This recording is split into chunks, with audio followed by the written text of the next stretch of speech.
Well, people kept asking me, you know, I'd go to autographing sessions and they'd say, well, whatever happened to that kid from The Shining? And I've never been someone who wanted to revisit the past, and particularly really leery about revisiting the scary books, because I feel like a lot of people read those books under the covers with flashlights when they were children themselves, 12, 14 years old, and you'll meet people who'll say, you know, I read that book, The Shining, or I read Salem's Lot, and it really scared the hell out of me.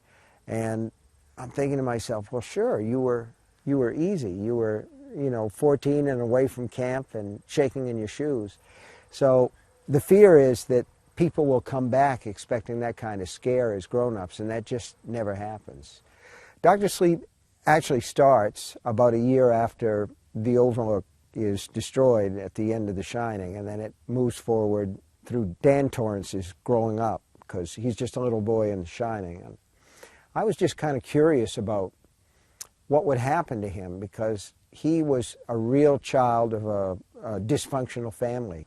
Is Danny Torrance the most autobiographical character you've created so far? Well, in some ways, I think his father, Jack Torrance, was as autobiographical as I've ever come to a character, because at the time that I wrote the book, I was drinking a lot. I didn't think of myself as an alcoholic, but drunks never do, you know. Right. So I saw him as this sort of heroic character who was battling his demon on his own, the way that strong American men are supposed to. You've got a big surprise coming to you. Did you like Kubrick's film of The Shining? No. Cold. I'm not a cold guy. I mean, I think one of the things that people relate to in my books is there's a warmth, there's a reaching out and saying to the reader, I want you to be a part of this. And with Kubrick's The Shining, I felt that it was very cold, very, well, looking at these people, but they're like ants in an anthill. Aren't they doing interesting things, these little insects?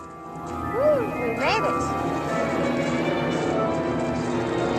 So pretty. Jack Torrance in the movie seems crazy from the jump. Whenever you come in here and interrupt me, you're breaking my concentration. You're distracting me. And it will then take me time to get back to where I was. Jack Nicholson, I'd seen all his biker pictures in the 50s and 60s, and I thought he's just channeling the wild angels here. Stay away from me. I just want to go back to my room. Shelley Duvall as Wendy is really one of the most misogynistic characters ever put on film. She's basically just there to scream and be stupid, and that's not the woman that I wrote about. Did you talk to Kubrick about it?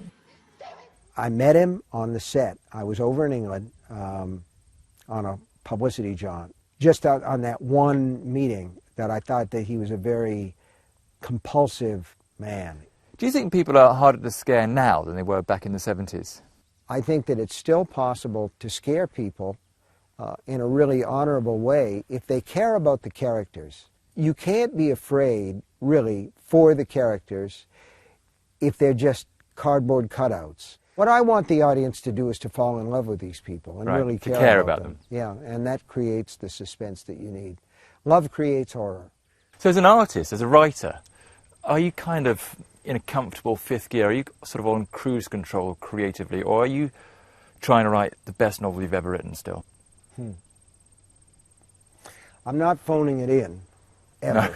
If I do that, I'm going to quit. Right. I'm going to just walk away from it and use the word processor to surf YouTube videos.